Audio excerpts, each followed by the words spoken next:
I love color, and I bet you do too.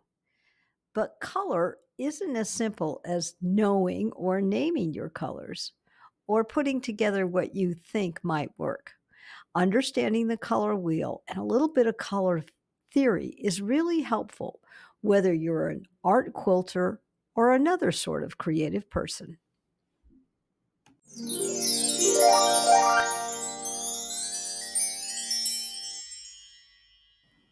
Hello, friends. My name is Margaret Abramsky. I'm a full time studio artist and a retired art teacher. On this channel, I want to share with you my own expertise.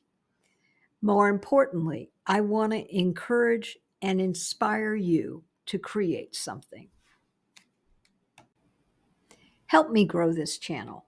All you have to do is like and subscribe. I appreciate it. The French painter Paul Gauguin made this statement, which I really connect with. Color, which, like music, is a matter of vibrations, reaches what is the most general and therefore most indefinable in nature.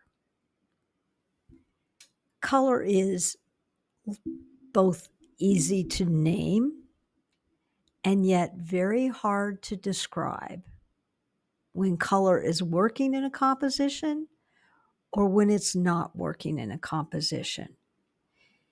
So it is both specific and ethereal.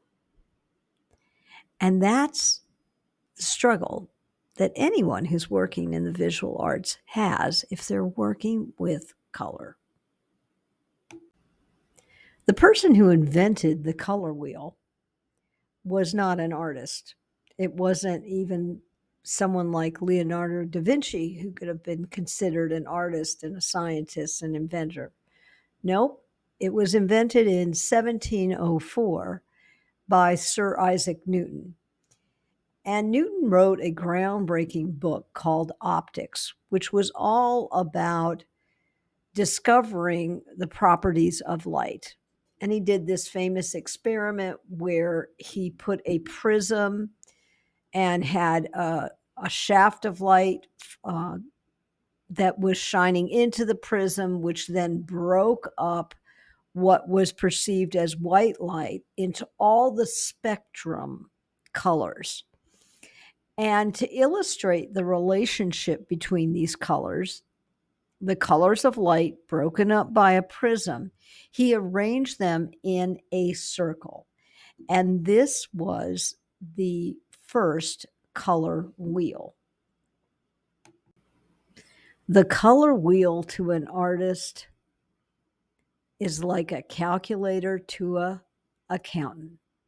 It's the tool that we use and we go to again and again and again, no matter how experienced we are. The color wheel is arranged in a very specific way. On one side of the wheel, you've got warm colors. On the other side, you've got cool. At the top of the wheel is the yellow, and the bottom is violet or purple. You've got color relationships within that wheel. So the colors opposite each other are complementary. In other words, they go together to create a good amount of contrast. If you're a painter, if you're mixing to try to get a duller color, you would mix a yellow with your purple, which would gray that down. And the same thing with a blue or an orange. So it's a very functional tool. But for a person working with fabric, if you're just looking and saying, well, where are my fabrics on this color wheel? It's not as easy as if you were a painter who had a tube of paint that was clearly labeled red. So you have a couple of questions to answer when you're going through your stash of fabric. One thing that I did for this video, and I actually am going to continue doing it, is I went through a couple of drawers of my stash and cut out little squares from groups of fabric, which I try to generally store in color sets. So I cut out a little square and then I used some scrap batting and I just threw them in a bin so that I have an idea of what I have on hand and how it will go together.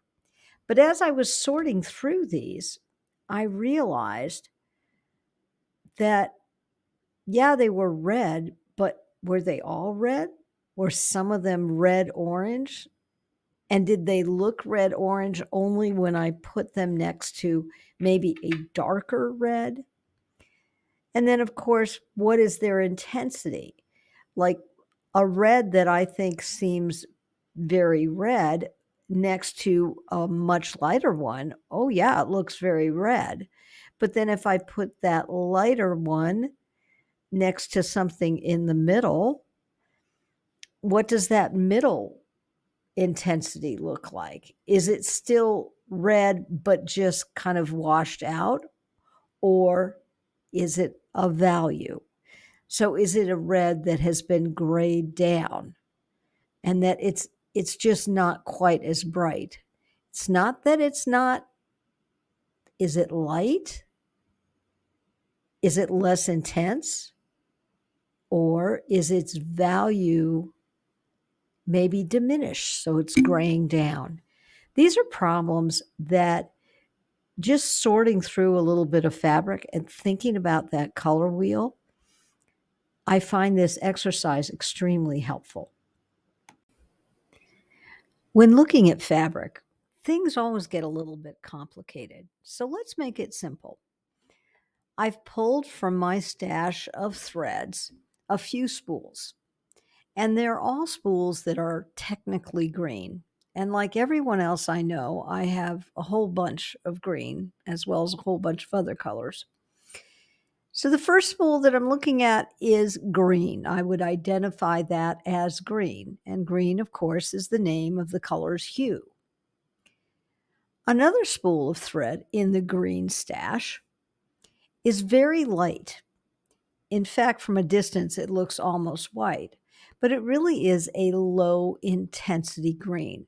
So in other words, it doesn't have as much hue. It's not as saturated as the green that looks obviously green. And then I've pulled another green. And this green is not necessarily darker than my green, but what it is it's duller. It has been grayed down. And if I was a painter, that would mean adding a little bit of red to the green. And so I've got a green that has had a value change, and the value change has made it darker or duller. And then we've got another green, and that's the green that's the head scratcher. Is it a change of value? It sort of looks like it might be a little darker. Is it a change of intensity? Is there less hue in it? Well, I don't think so. But it's that something else. It's as if you've got a green that has maybe just a little more yellow in it, and then it's been grayed down. When you are looking at color, especially as someone working with fabric and with threads, you can't just pick them out like you would a tube of paint or match them to a color wheel. It's a little more complicated. And the best way to figure out the color is to place like colors, like greens, next to each other. And that's the way that you really get a feeling for the hue, the intensity, and the value. If you've ever gone into a store to pick a color to paint your room, you will be familiar with paint samples. And these samples come in groups that are associated with a particular color, like a yellow or a yellow orange or a red orange, etc. And when you look at the samples, you'll see that the brightest or the most intense is always at the top of the sample, and the one that's the lightest, that's the closest to white, is at the bottom of the sample. And what's often helpful in a paint store is to take those two little strips and really compare them to each other. This is the same thing with thread or fabric. If you're looking at them and you're comparing them on a scale and you're saying, do I want a really bright one or a little bit duller? Holding them up next to each other, you see where they are in that scale from the brightest, most intense, most full of hue to the lightest, closest to white, or the deepest, closest to black.